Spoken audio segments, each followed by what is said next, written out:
friends, welcome back to my channel.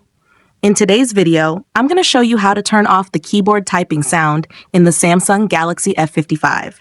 If you're new here, don't forget to subscribe and give this video a thumbs up. Now let's dive in.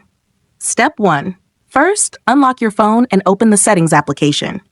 This is where you can find various customization options for your device, including display settings, security settings, and accessibility features. Step 2. Now locate the search icon in the top right corner and tap on it.